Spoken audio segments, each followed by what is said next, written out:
Assalamualaikum warahmatullahi wabarakatuh. Apa kabar anak-anak? Semoga kita semua dalam lindungan Allah Subhanahu wa taala ya. Dalam keadaan sehat walafiat, dibukakan pikirannya, dilembutkan hatinya sehingga bisa menerima kebaikan dari segala arah. Nah, pada kesempatan kali ini kita akan membahas tentang melaksanakan pengurusan jenazah.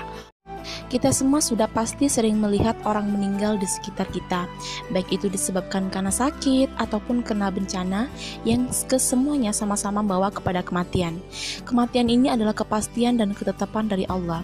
Sebagaimana firman Allah Subhanahu wa taala dalam Al-Qur'an, A'udzubillahi minasyaitonirrajim. Bismillahirrahmanirrahim. Kullu nafsin za'iqatul maut. Shadaqallahul azim. Yang artinya tiap-tiap yang bernyawa akan merasakan mati. Quran Surat Ali Imran ayat 185.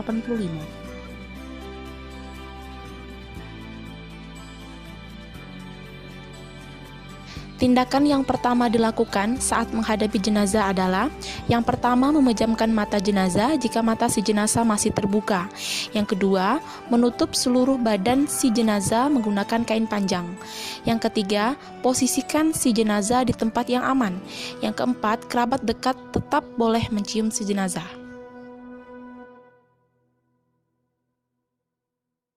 Hukum merawat jenazah adalah fardu kifayah. Perawatan jenazah yang dimaksud meliputi memandikan, mengkafani, mensolati, dan menguburkan jenazah. Kita bahas bagian pertama yaitu memandikan jenazah. Jenazah yang wajib dimandikan, yang pertama haruslah jenazah orang Islam. Selain orang Islam tidak wajib dimandikan. Kemudian yang kedua, ada bagian tubuh yang dimandikan.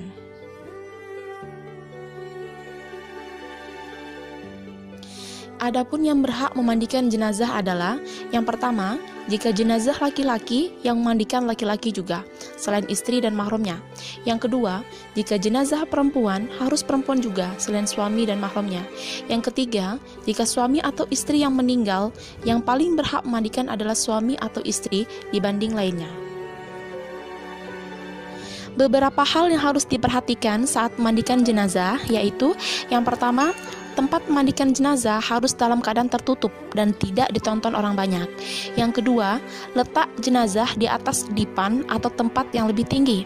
Yang ketiga, saat dimandikan, jenazah harus ditutup seluruh auratnya. Keempat, menyapu perut mayat untuk mengeluarkan kotoran yang masih tersisa di perut. Yang kelima, ganti sarung tangan kemudian bersihkan gigi dan mulut mayat. Yang keenam, bersihkan seluruh najis dan kotoran yang melekat di badan mayat. Ketujuh, mewudukan mayat kemudian membasuh seluruh tubuh mayat. 8. Disunahkan dibasuh 3-5 kali dengan air yang ada wanginya. Kemudian kita masuk ke pembahasan bagian kedua, yaitu mengkafani jenazah. Jumlah kain kafan yang digunakan adalah untuk jenazah laki-laki minimal selembar dan sempurnanya 3 lembar. Jika untuk jenazah perempuan minimal selembar dan sempurnanya 5 lembar. Setiap lapisan kain kafan diberikan kapur barus dan dilaksanakan pengafanan jenazah dengan sebaik-baiknya. Kemudian kita masuk bahasan yang ketiga, yaitu mensolati jenazah. Sholat jenazah hampir sama dengan sholat biasanya, namun tidak menggunakan ruku dan sujud. Posisi jenazah diletakkan di depan imam dan semua makmum berdiri di belakang imam. Diusahakan menjadi 3 shaf atau lebih. Sholat jenazah dilaksanakan dengan 4 takbir tanpa ruku dan sujud. Niat sholat, untuk imam berdiri tegak menghadapi jenazah dan makmum sudah di belakang imam. Kemudian membaca niat yaitu usolli ala hazal mayyiti arba'a takbiratin fardul kifayah ma'muman lillahi ta'ala. Jika jenazahnya laki-laki maka menggunakan hazal mayyiti, jika jenazahnya perempuan menggunakan hazihil mayyitati, kemudian takbir yang pertama.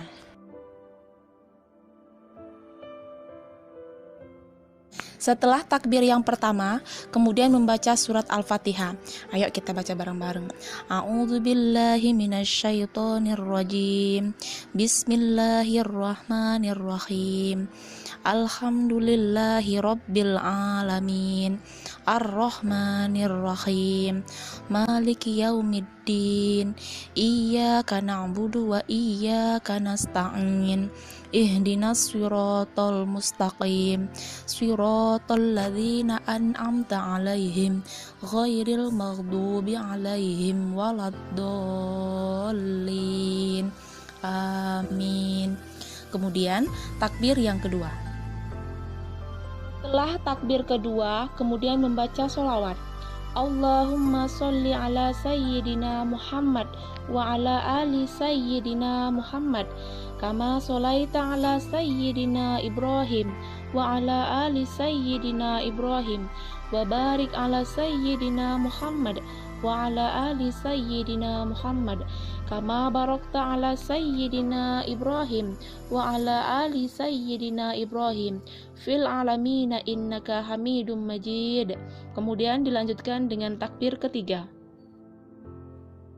Setelah takbir ketiga, kemudian membaca doa bagi jenazah.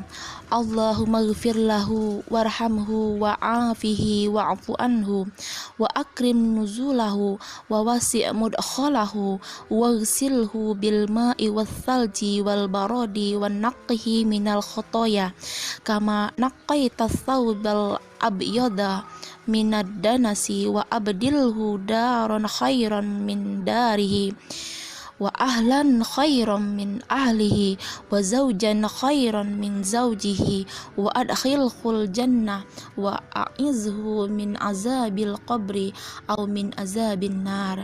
Kemudian dilanjutkan takbir yang keempat.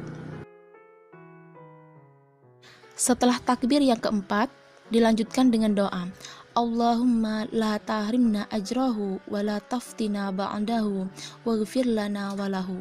Setelah doa, mengucapkan salam Assalamualaikum warahmatullahi wabarakatuh sembari menghadap ke kiri dan ke kanan. Yang terakhir, bagian dari perawatan jenazah adalah menguburkan.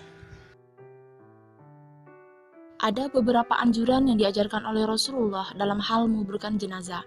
Di antaranya, pertama untuk menyegerakan dalam menguburkan jenazah, sebagaimana hadis Nabi yang berbunyi, An Abi Hurairah radhiyallahu anhu anin Nabi sallallahu alaihi wasallam qala asri'u bil janazah rawahul Bukhari wa Muslim. Artinya, dari Abu Hurairah radhiyallahu anhu dari Nabi Muhammad sallallahu alaihi wasallam bersabda, segerakanlah menguburkan jenazah. Hadis riwayat Bukhari Muslim. Yang kedua, menguburkan jenazah di siang hari selain keadaan darurat seperti bau jenazah yang menyengat. Yang ketiga, meluaskan lubang kuburan dan dalam kuburan agar aman dari binatang buas. Yang keempat, membaca doa saat masukkan mayat dalam kubur. Doanya berbunyi, Bismillahi wa ala milati Rasulillahi wa ala sunnati Rasulillah. Artinya, dengan nama Allah dan nama agama Rasulullah dan atas nama sunnah Rasulullah. Hadis riwayat 5 ahli hadis kecuali Nasai dan Ibnu Umar radhiyallahu anhu. Yang kelima, sebelum jenazah dimakamkan, hendaknya ahli waris menjadi jaminan hutang si mayat. Dari materi yang sudah dijelaskan tadi, hendaklah terbentuk perilaku mulia terhadap tetangga ataupun saudara yang tertimpa musibah kematian, yaitu yang pertama, mengunjungi atau takziah tetangga ataupun saudara yang kena musibah kematian dan mendoakan sang jenazah. Yang kedua, ikut melaksanakan fardu kifayah, yaitu membantu pengurusan jenazah. Yang ketiga, semampunya dan seadanya memberikan bantuan atau sumbangan baik berupa uang, makanan, ataupun tenaga. Yang keempat, menghibur ahli musibah serta menasihatinya agar bersabar dan terus berdoa bagi si jenazah. Demikianlah pembahasan tentang pengurusan jenazah. Dari materi ini, kita bisa mengambil hikmah, hendaknya kita semua selalu mengingat kematian yang pasti akan datang menjemput kita, sehingga kita bisa menyiapkan bekal di akhirat nanti dengan amal-amal kebaikan. Silakan subscribe, like, dan komen di sini, agar channel ini bisa menyebar kebaikan bagi generasi muda, khususnya anak-anak pelajar SMA SMK, yang semua itu akan menjadi amal jariah bagi saudara semua. Sampai jumpa di lain kesempatan. Terima kasih. Wassalamualaikum warahmatullahi wabarakatuh.